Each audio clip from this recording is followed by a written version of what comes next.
So this ad and product that you see right over here have generated millions of dollars. As a matter of fact, even their campaign that they went to go ahead and launch this particular product generated over $2.9 million.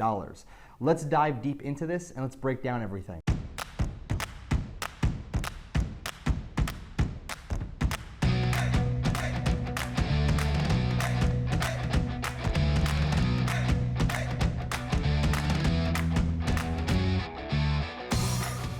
So I just quickly want to go ahead and show you the particular ad to this product that we're going to be talking about really quickly.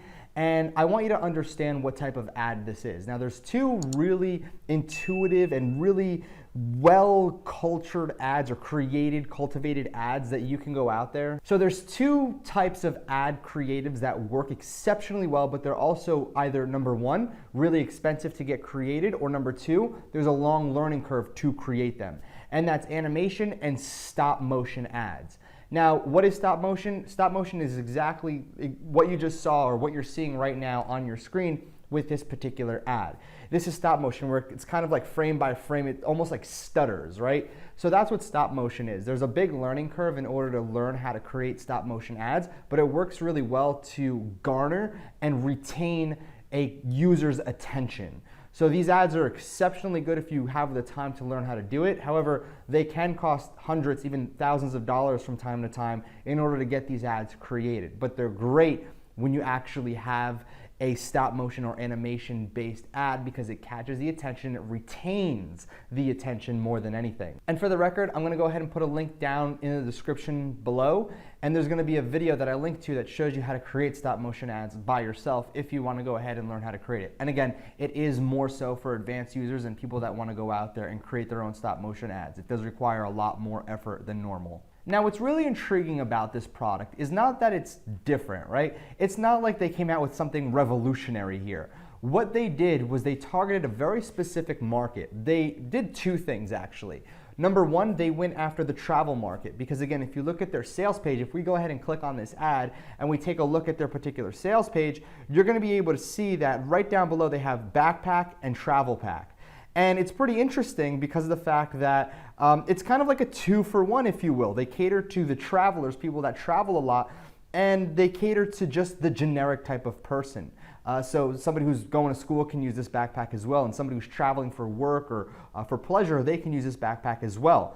And there's a lot of really, really, really cool features that they installed into this bag, or it probably came with already, and what they did was white label this. So essentially, this bag isn't anything, insane, but the price points that you also have to realize, they are insane. The price points for these will range from like $230 up to $300 per bag. And realistically, they might pick them up for like $60. If they have them wholesale or they're ordering in bulk, they might be picking them up for, let's just say, $20 to $30 a pop, and they're selling them for 10x. So that is absolutely incredible. But let's dive even deeper. How can this work for you exactly? Well, it more so is based on the angle. The angle that they took here is for travelers, right? And then what they did was they branched out to just everybody. Everybody kind of travels if they have the means to do so. So here's the thing and why this can work for you and what you need to really pay attention to. The first thing you want to pay attention to is the angles that they use. The most important thing when it comes down to selling something is the angle that you use. And this is something that I talk heavily about inside the 100K Blueprint, is more so the tri-layer research. So tri-layer, let me just give you a brief overview of what this is exactly and how this can work for you. If you have a backpack is great, right? But then you have a backpack for certain type of people. So let's just say you have a backpack for campers, you have a backpack for hikers, you have a backpack for travelers, you have or you can have a backpack for travelers that go backpacking through a certain area, that go backpacking through Europe. So backpacking through Europe, that's like the third level. That's the deepest level you can get. The first layer is backpack, second one might be camping, and then the third one might be camping in Europe, a backpack for campers in Europe. So that's very, very targeted, very easy to target in Facebook as well.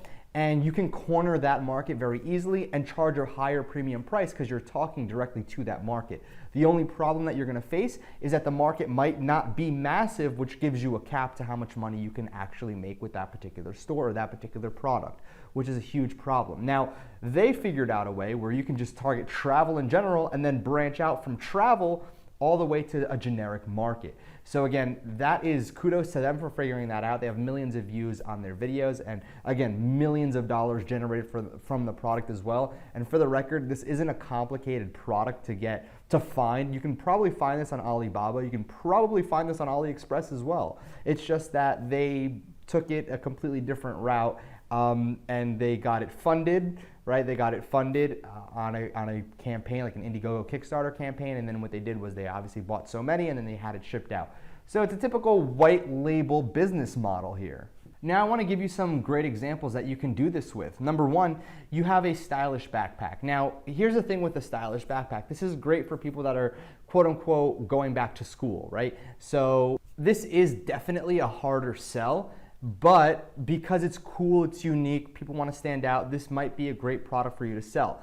Now, this might not be good if you're a beginner and you're just going out there with a brand new Pixel trying to target a brand new audience. You might not have a lot of luck. So don't come to me and say, Dan, this product didn't work. I'm warning you right now, is that this product is very unique, very cool, but it's not necessarily one for beginners. However, product number two, which is a steel-proof backpack, these have been selling well for so long now. The problem is that there's already dropshipping stores that have cornered this market, and it's very hard to compete with them because they have a seasoned Pixel. But steel-proof backpacks at one point were such a huge trend. They made so much money in such a short amount of time, and I still do believe that people are making a disgusting amount of money, but they had to go out there and brand their particular stores. Can you still go in and sell these type of products? Absolutely. There are so many theft-proof backpacks or bags on AliExpress that you can tap into right now and use whenever you want or sell them whenever you want. And there's going to be links in the description down below for these products that I'm talking about as well. Next up, I do believe that holsters for water bottles. Now, holsters for water bottles are great for, campers, hikers, cyclists. And speaking of, some of the best categories or markets that you can sell into are audiences, like travel, camping, hiking, outdoor sports such as cycling. Again, those markets, they're rabid. They're very, very passionate about whatever that market is. So if they're passionate about cycling, they're super, super passionate about it. They want, the best. They want the best bike that they can get. If they're outdoors, if they're hiking, camping, hunting, they're super, super passionate. I know one particular person from Germany who made about, I think it was close to $1 million in under 3 months just by selling something to hunters. And it was a very simple product, one that nobody really thought to sell, but it was very simple, very easy to tap into as well. But again, because it's a passionate market, he was able to make so much money. And yeah, basically those markets are huge for you to tap into. One of the best things that I can tell you to do if you want to find different products like this is definitely to take a look inside of the suppliers' stores. The most interesting thing about this particular backpack, Nomadic, is the fact that their buyers are incredibly passionate about the actual brand. And when you're able to build something like that, you kind of hit a home run over here. So if we just take a look even at their comments, we could see one of their customers, Marco, says, I bought 4 of the bags from Nomadic, the original large backpack, 2 of these business travel backpacks, 1 gifted to my son, and the cabin size backpack. They're my favorite, and I alternate them depending on the case and length of my trip. Now here's the thing, you also have to remember the people buying this, they tend to, number one, either have a really stable job, and number 2, they travel a lot, so they might have extra disposable income that they can go ahead and allocate to purchasing and making a financial decision to buy a $300 to $500 backpack. So again, just keep in mind that these people are also paying for convenience and ease of use in order to help them achieve a certain type of goal that they're trying to achieve. So when it comes to Nomadic and their particular backpack, they hit the magic formula for a product on the head. They did exceptionally well. So you want to take a look at Nomadic and see their product, see how it's laid out. Take a look at their entire product page, their sales funnel, their follow-ups, the comments on their actual posts as well of what people like and don't like. And then you can also go ahead and take a look at who they're targeting potentially if you see one of their ads. You can take a look at what particular audience a page or store is targeting, which is very, very powerful. So this is what I'm going to suggest you do right now. Go through Nomadic, take a look at their particular product, and see what people are saying about it. Get a gist of exactly what you can do in order to sell a product similar to this. It might not have to be a backpack, but the way they produced it, but the way they went ahead and marketed it and showed the particular product, the actual stop motion video, is on point. And if you're having a hard time learning how to brand your dropshipping store, I suggest watching this video right over here where you can learn exactly how to brand your dropshipping store. And again, Dan, Family Notification Squad, I look forward to seeing you tomorrow.